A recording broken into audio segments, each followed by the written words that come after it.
um, some Richard Paige's successor. I think most of you know Richard very well. So we have the Alstrom service moved to Birmingham a few years ago. It's just for some of you who don't know Birmingham, it is the heart of England. So it's just in the middle of England. It's a very historical place. It has it's one of the where industrial revolution started, and we have more canal than Venice without upsetting Petro here. So this is the outline of my talk. I will briefly talk to you about actually the Alstrom National Service, because I'm aware there are few families and patients here in the audience.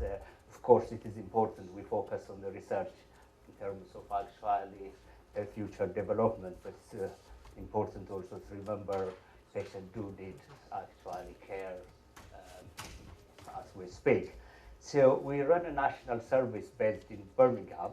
So we have roughly about 70 patients, almost equally split between adult and pediatrics unit. And this is one of the few services actually it's owned and led by patients. And I think when we have annual review clinic, usually takes between 2 and 3 days. And the first day, actually, we have a roundtable discussion with the patient and their families, and decide what works for them and what doesn't, and how we progress. And this is also a group actually very well engaged in their care, and they feel they own it. They actually drive change. It's a multidisciplinary clinic. It's multi-professionals, endocrine, metabolism, cardiology, Rick lead from mind, respiratory, ophthalmology, and we have several allied professionals who will support this service. And we also tap into other actually specialties when required. We recently actually published our service as a model of care for an ultra-rare disease. I think it is important how I think this was actually done in collaboration with the London School of Economics to show just running a service is not enough by itself, so you have to make it also cost effective when the resource is limited. So I think it actually, we've done a lot of work overlapping with the first and the second actually speakers prior to me. So Alström syndrome is a monogenic metabolic syndrome. When we talk about metabolic syndrome, it is polygenic. Alström is one of the few exceptions. It has its own advantage actually, having a well-defined gene to study the syndrome.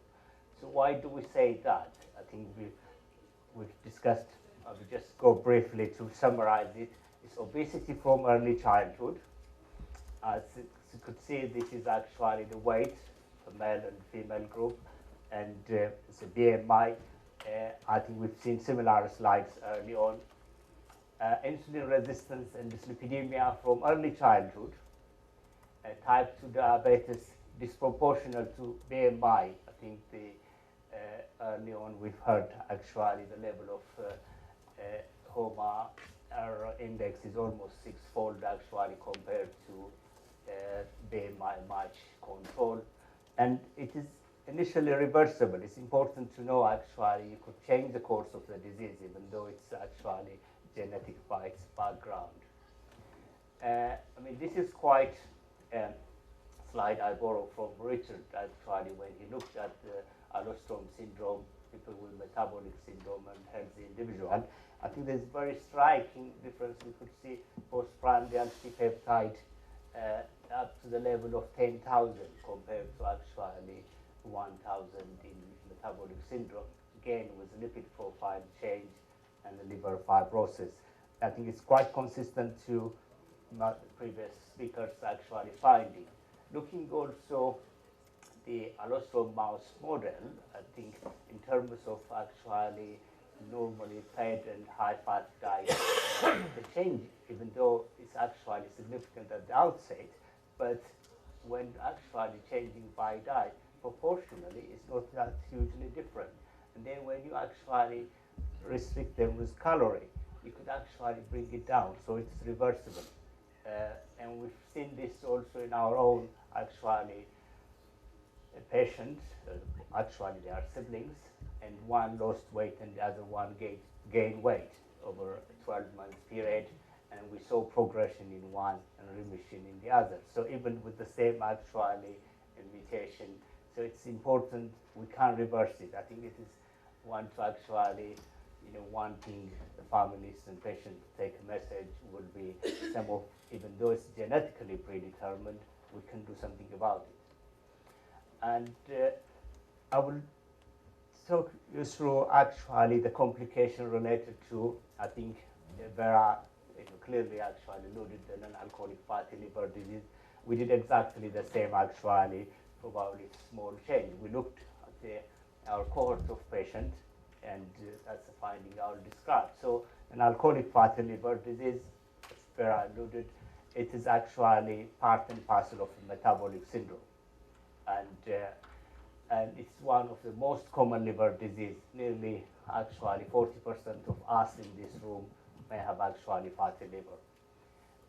But it's not all fatty livers are the same. So it is actually, could be just simple fat, or inflammatory, or what we call it, non-alcoholic steatohepatitis, and cirrhosis.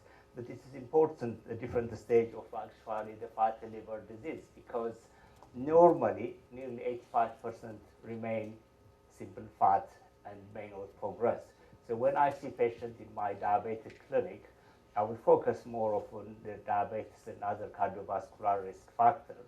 And then when it comes to their actually fatty liver, most of the time we may not even mention it. And if we do, we'll just say we've got fatty liver. But in actual sense, it's not entirely benign.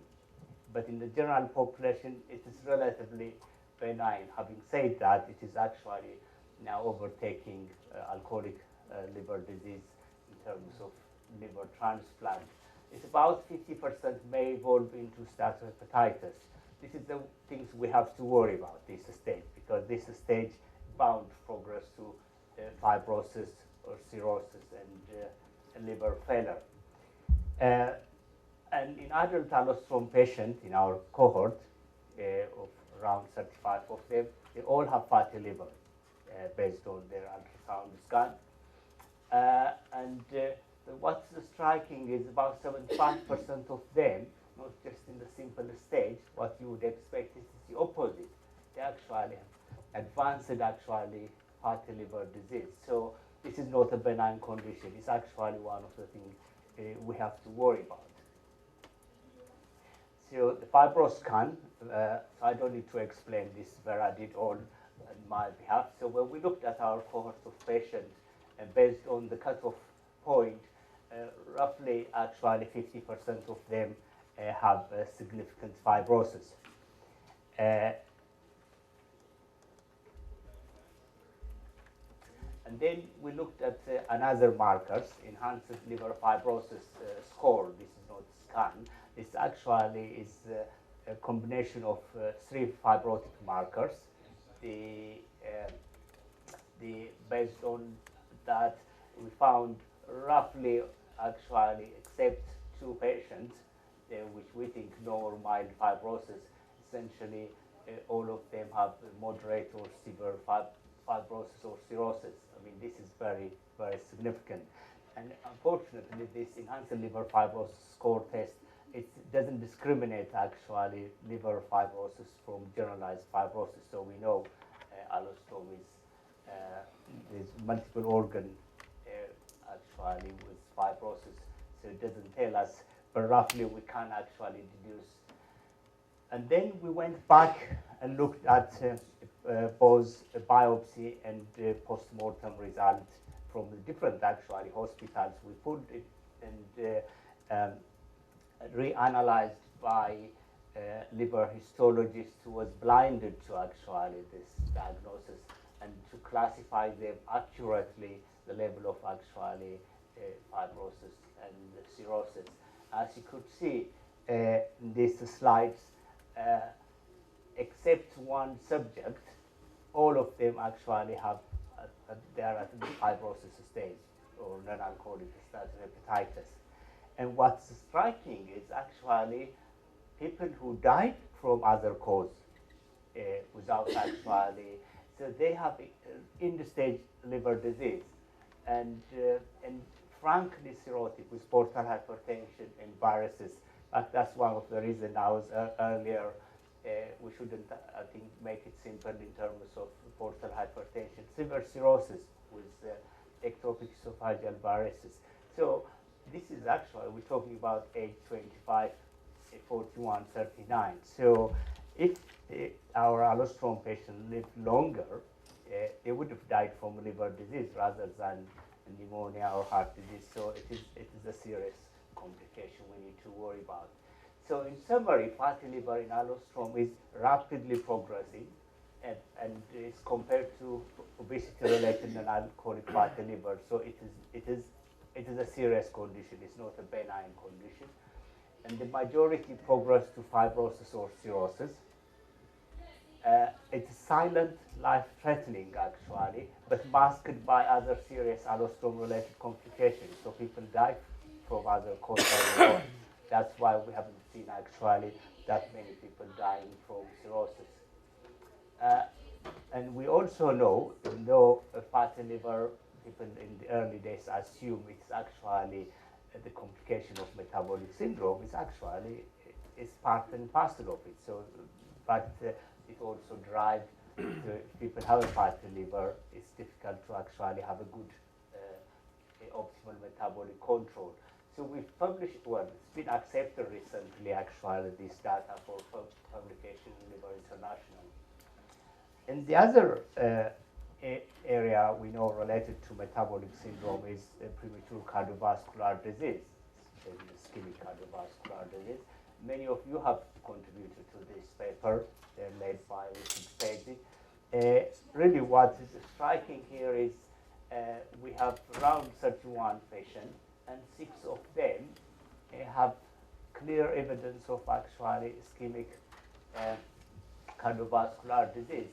I mean, this is roughly, we're talking about 20% of the population with a mean age of 25. In this sense, this is actually very close to familial hypercholesterolemia in terms of actually, cardiovascular risk, having Alström syndrome.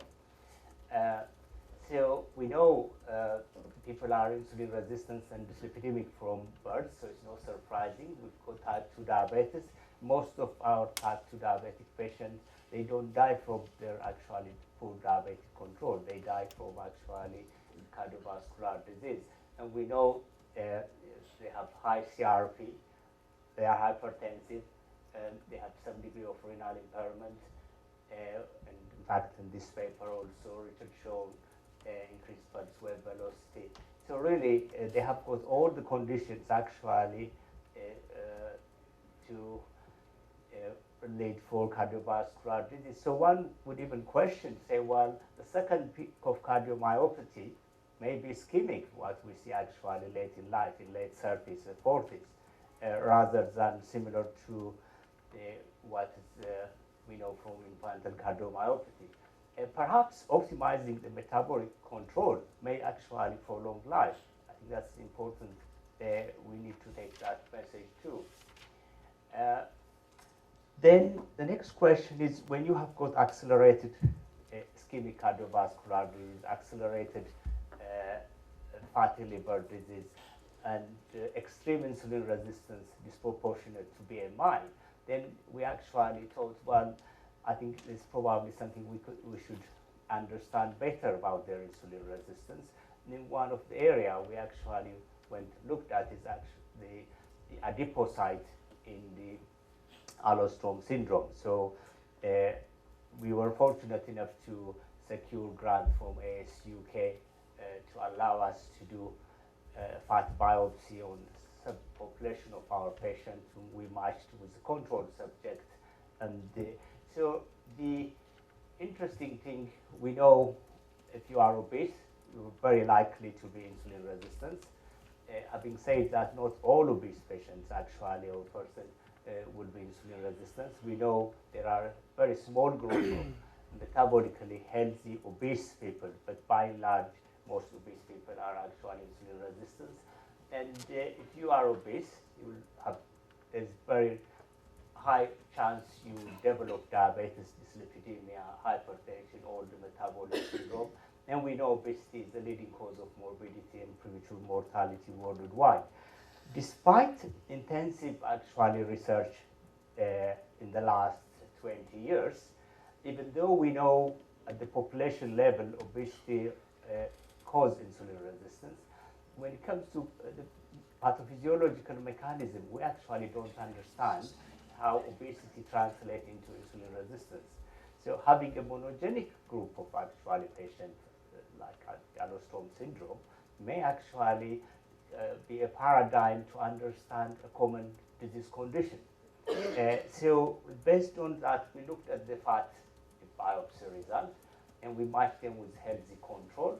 And this is a nice, well-defined, actually, adipocyte with, central fat deposit and no evidence of inflammation. This is what we found looking at the adipose tissue from abdominal extensive fibrosis. Even though our Alstrom actually patients do have large amounts of fat, those fats are full of scar.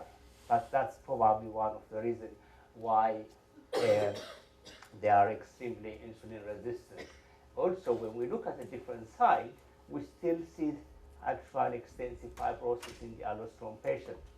And we went on and looked at the gene expression of various markers in terms of actually inflammatory pathways and fibrotic pathway.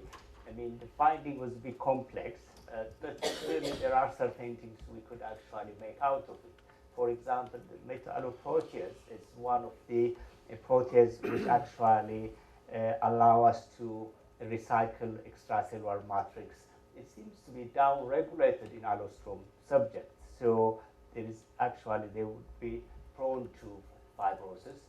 And also, when we looked at plasminogen and plasminogen activators, these are the fibrin degrader, they seem to be down-regulated in this cohort of patients. So now we think the Alström gene mutation leads to disorganized and dysfunctional adipocyte. And adipocyte, their main purpose was actually in terms of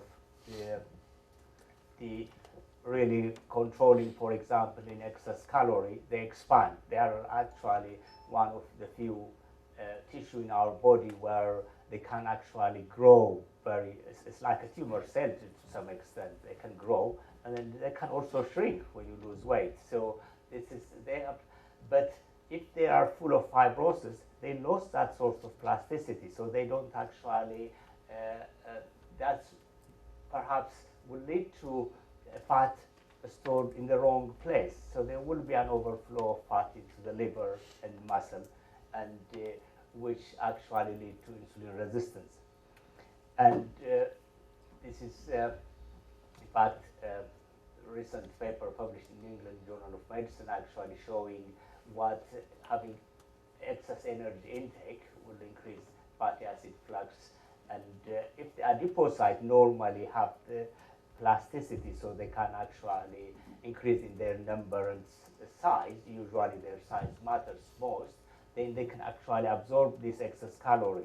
If they are full of scar, they don't have that sort of actually plasticity, and then end up having it in the wrong place. And that fatty change is what actually drives fibrosis in the liver. And the change in the muscles in the liver is what drives actually insulin resistance. And we know adipocytes actually, the way structurally they conform, they have got a lot of extracellular matrix protein, and we also know they've got a lot of macrophage of different types in nature. And if there is imbalance, and if they try to expand in the wrong way, and if there is downregulation of, for example, extracellular matrix protease, that leads to hypoxia, inflammation, and fibrosis and insulin resistance. I mean, this slide has been shown with Vera, so I'll just skip that. So what have we learned from this? So we have extensive adipocyte fibrosis in Alström subjects.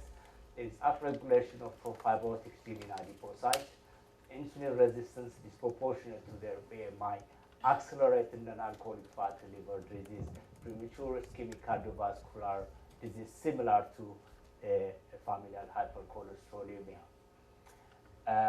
And then I think we think is probably most of it is driven by dysfunctional adipocytes led to all this. So what should we do next? So even though we've looked at the structure and the morphology of the adipocyte and partial gene expression, we haven't really done functional analysis to say actually the adipocyte in Alström syndromes are dysfunctional. So that's what we're actually currently undertaking.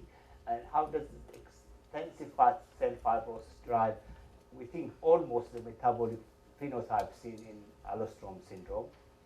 And can metabolic syndrome be reversible with antifibrotic agent? So John, you've just arrived at the right time. So we have currently undertaking a phase 2 single-arm open-label study to evaluate the safety and tolerability of PBI 40/50 in subjects with Alström syndrome. Because John would have actually gave this talk early on, but I'll leave that about PBI 40/50, so it will be this afternoon session. So in brief, the primary objective, like all phase 2 studies, is safety and tolerability. And then we have hopefully impact of adipose tissue fibrosis on insulin sensitivity.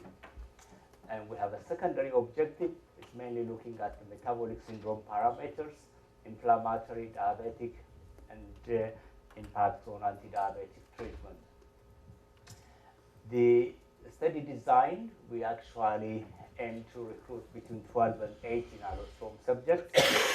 It's also important for us, not just, this is not only the clinical trial to actually see the benefit of intervention, it also helps us to understand the pathophysiologic mechanism leading to insulin resistance in Alström subjects. So we will be recruiting 10 to 12 matched control, which will go through the same actually process. And all Alström subjects will receive the study drugs for 24 weeks. And then with the hope they will have an extension phase, assuming it is safe, tolerable, and some signals. So as part of the study actually program to understand the level of insulin resistance, we designed very demanding actually study, and Shanat in front of me is actually doing this part as part of his PhD program. So we have the gold standard of assessing insulin sensitivity is actually the, what we call it, hyperinsulinemic euglycemic clamp. So that is the gold standard, and that's what we're doing. So in this clamp study, what we want to see how the body actually process glucose and fat both in the muscles and adipose tissue along actually the liver. And we would provide people radio level glucose and palmitate, that's the commonest fat we have, and then we could track those change over 4 hours period. So the first 2 hours is basal, we don't actually intervene, and the last 2 hours actually we clamp their glucose by providing them insulin along 20% dextrose, and that will give us very good actually assessment of glucose utilization in the liver and muscle. Then the other area is the adipose tissue. What happened locally in the adipose tissue? So we have a microdialysis in the adipose tissue. Then that actually gives us the lipolysis and the fat oxidation in the adipose tissue, which is again a very valuable actually vitro assay. In addition to this, we have exploratory markers. We do cardiac MRI, liver MRI to see actually change in fibrosis, a fibroscan, and fast biopsy at the same areas what we've done before. And then we have a lot of also markers. So essentially, we do everything, adipocytes and all mentioned early on. So the progress so far, it was a slow start. I think it is understandable. We've recruited 4 patients and dosed 5 patients and dosed 4, and there's no safety concern. In fact, there might be some encouraging early signs. It's too early to say that. We are currently going through the reg application process for the matched control, and we hope recruitment will complete by the end of this year, and we are working also on the plan of the extension. So I would like to acknowledge before I finish my talk all the team involved in the study and the Alström patients and families. It's a very actually demanding assessment going through this, and the fund were sought from ASUK and NHS England for us to be able to undertake this study, and thank you very much for your attention.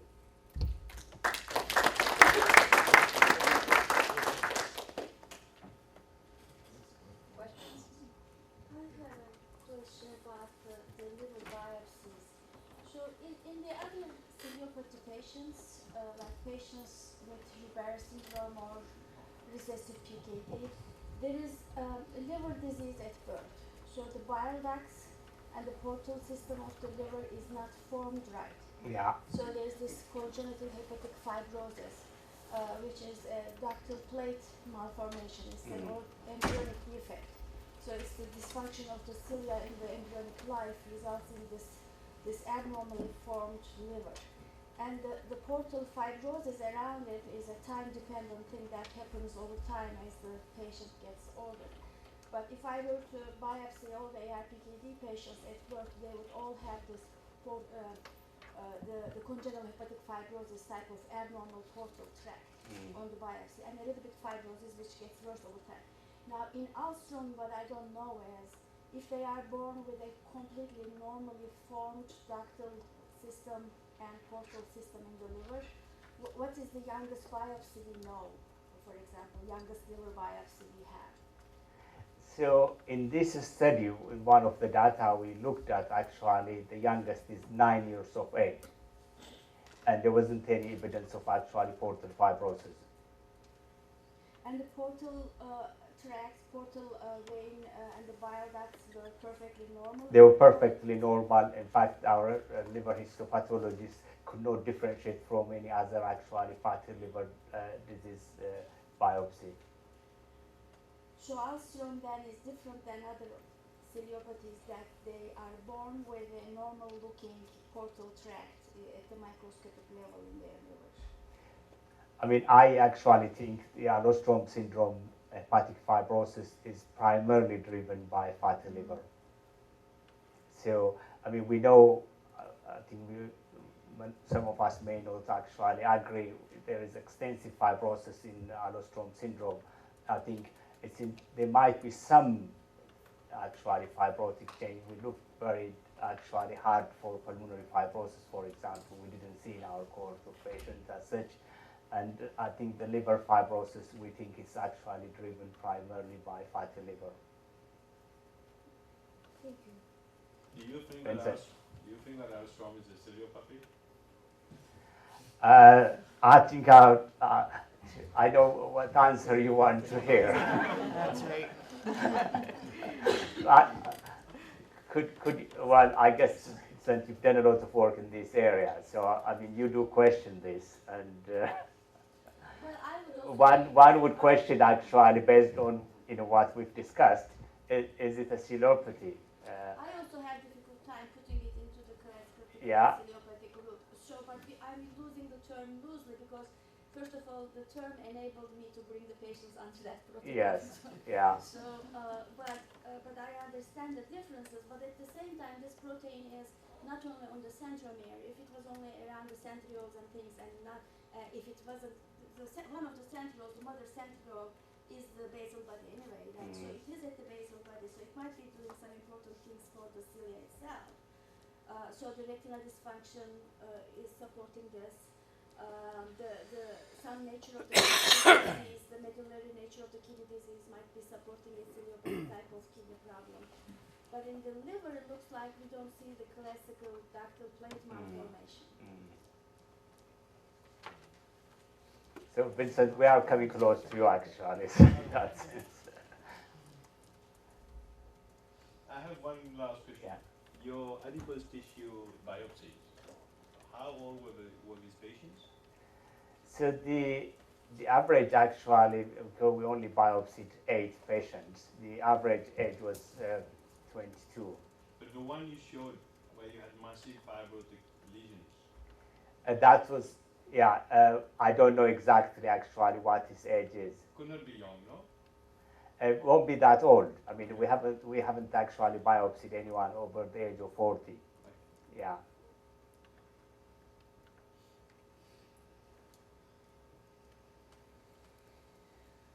Any other questions? Thank you, Okay. Eric. Thank you very much.